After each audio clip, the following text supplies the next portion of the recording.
دیکھو آپ محلے کے بڑے تھے, آپ بڑے سیاستدان تھے, آپ صدر بھی آپ تھے, وزیر اعظم بھی آپ تھے, سارے اختیارات آپ کے پاس تھے, لیکن آپ کو ایک برائی کی عادت پڑ گئی سٹا لگانے کی. آپ چرس پیتے تھے. معذرت, آپ نہیں پیتے تھے, ایک مثال دے رہا ہوں. اب کیا ہے کہ لوگ آپ کی تعریف کرتے ہیں, بندہ بہت اچھا ہے لیکن ہے چرسی, بندہ بہت اچھا ہے لیکن ہے کیا, چرسی. اب آپ کے پاس ایک آپشن ہے, یا تو چرس چھوڑ دو, یہ چھوٹ نہیں رہی آپ سے, تو پھر آپ کیا کرو گے, چرس کی پیکنگ اچھی کر دو گے آپ, اور چرس کا نام چینج کر کے اینٹی ڈپریشن ٹیبلٹ. کیا خیال ہے, اس پہ برائی کا لیبل آپ کیا کر دو گے, ہٹا دو گے, تاکہ لوگ مجھے چرسی چرسی نہ کہیں, مجھے مہذب کہیں. اور پھر آپ کا مقام اتنا بڑا ہوگا کہ تھوڑے دنوں میں جو چرس نہیں پیتا ہوگا لوگ اس کو دقیانوس, پینڈو, جاہل سمجھیں گے. چرسیوں کی معاشرے میں کیا ہوگی, عزت. پھر اگر کوئی آپ کے گھر میں رشتہ لے کر آئے گا, آپ کہتے ہیں بھائی پیتا ہے کہ نہیں پیتا, وہ کہے گا نہیں پیتا, دقیانوس, بیکورڈ, دفعو یہاں سے. خدا کی قسم یہی کیا گورے نے ہمارے ساتھ. جو لڑکیاں پردہ کرتی ہیں, اسکارف لیتی ہیں, حجاب کرتی ہیں, گھروں میں رہتی ہیں, بھائی کا احترام, باپ کا احترام, ماں کا احترام, کسی غیر مرد کی طرف نظر نہیں اٹھانا. جب نکاح کا موقع آیا, ابا سے پوچھا, ابا نے کہا ہاں بھائی ٹھیک ہے, عزت کے ساتھ رخصت کر دی, شوہر کے ساتھ وفا کر رہی ہے. پھر میاں بھی بڑا اچھا ماشاءاللہ, وہ بھی نہ کسی خاتون کو نگاہ بھر کے دیکھتا ہے, نہ ٹکٹکی باندھ کے دیکھتا ہے. اسے پتہ ہے جی میرے گھر میں میری بیگم آ گئی, بہت اچھا. اور جناب خود بھی بڑا نمازی, پرہیزگار, حاجی, دفتروں میں جاتا ہے, ٹائم پہ جاتا ہے, ٹائم سے واپس آتا ہے, ایمانداری کے ساتھ جاب کر رہا ہے, لوگوں کی خدمت کر رہا ہے. تو ہونا یہ چاہیے تھا بھائی, زبردست انسان ہے. لیکن اس کو لبرل لوگ, پڑھے لکھے لوگ کیا کہیں گے, ایک نمبر کا کیا ہے, دقیانوس.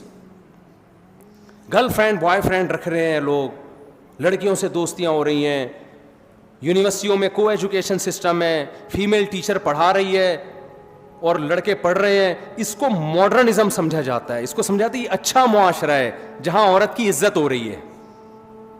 سمجھ میں آ رہی ہے بات. برقع پہنا دی عورت کو, او ہو یہ لوگ تو ظالم ہیں. ابے عورت کو کمبختو برقع پہنا کے مردوں کی عیاشی رکتی ہے, عورت کی نہیں رکتی. عورت جتنا بے لباس گھومے گی مزہ تو مردوں کو آئے گا, عورت کو تھوڑی آئے گا. یہ عجیب قسم کی فضول قسم کا فلسفہ ہے کہ عورت کو کپڑوں سے آزاد کرنے کو عورت کی آزادی سمجھا جا رہا ہے. عورت جتنا کپڑوں سے آزاد ہوگی مزے کس کو آئیں گے, مردوں کو آئیں گے. جتنے کپڑے پہنے گی تو مردوں کے مزے خراب ہوں گے. مردوں کی عیاشی پہ لیبل کس کا لگا دیا, عورت کی آزادی کا. یہ گورے نے آپ کے ساتھ یہ کام کیا ہے. کمال کی بات ہے, ایک مسلمان جو اپنی بیوی کے ساتھ ساری زندگی وفا کرتا ہے, انڈے, آلو, پیاز, ٹماٹر, ہرا دھنیا, ادرک. آج پرچی میں کیا کیا لکھا ہوا تھا بھائی, آپ کے پاس آئی تھی نا پرچی, مجھے تو یاد ہو گئی. ایک دن تو میں نے جمعے کے دن جو ہے نا پرچی نکالی, وہ دعاؤں کے لیے پرچی دیتے ہیں, وہ میرے گھر کے سودے کی نکل آئی. اب میں بے دھیانی پڑھوں, 1 کلو آلو, 3 کلو ٹماٹر, تو ہمارا تو سارا دن کام ہی یہی ہے. ایک مرد, مسلمان مرد جو گھر میں بیوی کو ساری زندگی کھلاتا ہے اور پھر بھی تانے سنتا ہے, کیا آپ سے ملا کیا مجھے, وہ پھر بھی اس کو سہتا ہے, اس کی اولاد کی ساری زندگی خرچے اٹھاتا ہے, بچے کی پیدائش کا خرچہ اس کے ذمے, بچے کی بچیوں کی ٹینشن یہ لے رہا ہوتا ہے. اب تو دامادوں کو بھی پال رہا ہے, صحیح ہے نا, شادی ہونے کے بعد ساری ٹینشنیں ایک مرد اٹھا رہا ہے. اس کا بیوی سے صرف یہ مطالبہ ہے کہ میری مرضی کے بغیر گھر سے باہر مت نکلو. اس کو دقیانوس قرار دے دیا, بیکورڈ. عورتوں کے حقوق کا محافظ نہیں ہے یہ, عورتوں پہ پابندیاں لگائی ہوئی ہیں, بیڑیاں باندھ کے رکھا ہوا ہے. اور گورا جو کمبخت اپنے خرچے پہ, شکر ہے کمبخت کا انگلش میں ترجمہ نہیں ہے, ورنہ گورے بھی کچھ بیان سنتے ہیں نا, ان کو کیا پتا کمبخت کا کیا مطلب ہے. اگر آپ سے کوئی ٹرانسلیشن کروائے تو اس کو بولے قابل احترام. ہاں, کیونکہ بعض دفعہ گورے بھی سن رہے ہوتے ہیں, رپورٹیں آئی ہیں اس طرح کی. تو گورا کمبخت ساری زندگی عورت سے مزے اڑائے گا, ساری, بالغ ہوتے ہی گرل فرینڈ پہ کوئی خرچہ ہوتا ہے, کوئی خرچہ نہیں ہوتا ان کا. یہ آپ لوگ کے وہم ہے کہ گرل فرینڈ پہ, ان کے گرل فرینڈ پہ بھی 5 روپے بھی خرچ نہیں کرتے. گرل فرینڈ برگر کھائے گی اپنے پیسوں سے اور لڑکا برگر کھائے گا. ہمارے ہاں تو گرل فرینڈ میں آدھے ہو جاتے ہیں لوگ. وہ ایک آدمی گیا نا گرل فرینڈ کو لے کر ہوٹل پہ, کہتا ہے اللہ کے نام پہ 2 دودھ پتی دے دے. اس نے کہا کم بخت دوسری دودھ پتی کس کے لیے, اور اللہ کے نام پہ کیوں مانگ رہا ہے. کہہ رہے یار وہ گرل فرینڈ آئی ہوئی ہے. تو کہا کمبخت تو اتنا غریب ہے تو گرل فرینڈ کیوں رکھی ہوئی ہے تو نے؟ کہہ رہا رکھ کے غریب ہو گیا ہوں پہلے نہیں تھا، اتنا خرچہ کیا اس کے اوپر. گرل فرینڈ پہ پھر بیوی پہ تو اس سے بھی زیادہ خرچے ہیں. اس کے تو ماموں جب آئیں گے تو ان کے لیے سموسے لے کر آؤ، اس کے پاپا آئے ہوئے ہیں تو ان کے لیے رول لے کر آؤ، اس کے چاچا آئے ہوئے ہیں تو اس کے لیے جلیبیاں لے کر آؤ، ان کو یہ پسند ہے، ان کو وہ پسند ہے. ایک طویل سلسلہ لا متناہی، نہ ختم ہونے والا سلسلہ.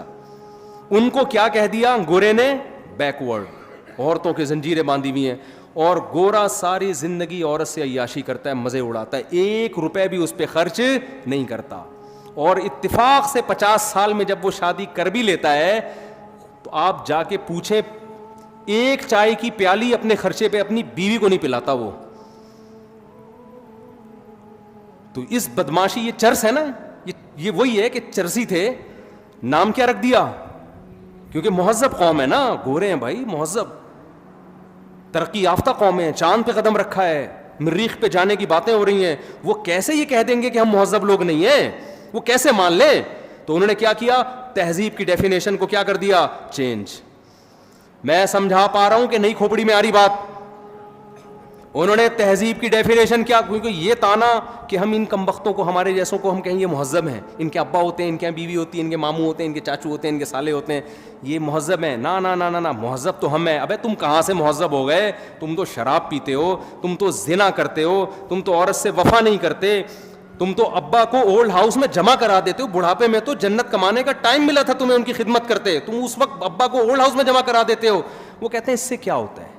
اولڈ ہاؤس میں ان کی خدمت گورنمنٹ کرتی ہے، زیادہ اچھے طریقے سے پلتے ہیں وہ. اور اگر لڑکی راضی ہے تو ہم نے زنا کر لیا، تو زنا کیا ہے؟ یہ تو آپس کے ریلیشن ہے. انہوں نے تہذیب کی ڈیفینیشن کو کیا کر دیا؟ چینج. مذہب ہمیں اس ڈیفینیشن کو چینج کرنے بولو نہیں دیتا. مذہب کہتا ہے لا تقربوا الزنا. دو قسمیں ہوتی ہیں، ایک جانور میں بھی ہے، کچھ جوڑے بنا کے رہتے ہیں اور کچھ گدھے گھوڑوں کی طرح رہتے ہیں. تم نے گدھے گھوڑے نہیں بننا، تم نے نکاح کر کے رہنا ہے. تو اللہ نے کیا کہا؟ پیدائش کا مقصد ہے اچھا بننا، اور اچھے کو ڈیفائن بھی اللہ نے خود کر دیا کہ اچھا وہ ہے جس کو میں اچھا کہوں گا. اللہ نے کہا سود مت کھاؤ، مزاربہ، شرکت، اجارہ کے طریقے پر پیسہ کما سکتے ہو، سود کے طریقے پر تمہیں پیسہ کمانے کی اجازت نہیں ہے. اللہ نے کہا کہ یہ تمہارا باپ ہے، اس کے سامنے تم نے اف کیا تو تم اللہ کی نظر میں برے لوگوں میں شامل ہو جاؤ گے. بدنظری کی اجازت نہیں ہے. تو یہ دوسرا فرق ہے. تیسرا فرق کیا ہے؟ یہ یعنی غیر مسلم میں اور ہم میں 2 فرق میں نے بتا دیے. تیسرا اور آخری فرق بتا کے اپنے بیان کو ختم کرتا ہوں. دیکھو تیسرا فرق کیا ہے. اسلام نے آپ کو رہبانیت کی اجازت نہیں دی ہے. آپ کہہ سکتے ہیں نا ہمارا ہدف جب آخرت ہے تو مفتی صاحب پھر ہم ڈاکٹر بننے کو چھوڑ دیتے ہیں، کیا خیال ہے؟ پھر ہم سائنٹسٹ بننے کی کوشش بولو نا نہیں، پھر ہم اللہ اللہ کرتے ہیں، بس بیٹھ جاتے ہیں مسجد میں مصلی ڈال کے. یہ نہیں ہے. لا رہبانیت فی الاسلام. نبی صلی اللہ علیہ وسلم کے پاس چند صحابہ آئے، انہیں ایک نے عرض کیا یا رسول اللہ میں ساری رات تہجد پڑھوں گا، کبھی آرام نہیں کروں گا. ایک نے کہا میں زندگی بھر کبھی نکاح نہیں کروں گا. ایک نے کہا میں گوشت نہیں کھاؤں گا. آپ نے کیا اس عمل کو رہبانیت قرار دیا اور فرمایا میں تو نکاح بھی کرتا ہوں، میں تو آرام بھی کرتا ہوں. مر رغب عن سنتی فلیس منی. جو میرے طریقے سے ہٹے گا وہ مجھ سے نہیں ہے. لیبل وہ اچھا لگا رہا ہے لیکن اس کو اللہ اچھا نہیں کہے. آپ کو کوئی کام کرنے سے نہیں روکا. آپ نے جو ہدف بنانا ہے نا، آخرت ہدف ہے. لیبلوکم ایکم احسن عملا، کہ اللہ دیکھنا چاہتے ہیں اچھا عمل کون کر رہا ہے. تو اچھے کی ڈیفینیشن میں یہ قطعاً نہیں ہے کہ آپ ایجوکیشن چھوڑ دو، آپ ترقی کرنا چھوڑ دو. نا نا نا نا نا. اچھے کی ڈیفینیشن میں قرآن نے بیان کیا ومن اراد الآخرہ. جو بھی کام کرو آپ اس میں نیت کیا کرو؟ آخرت.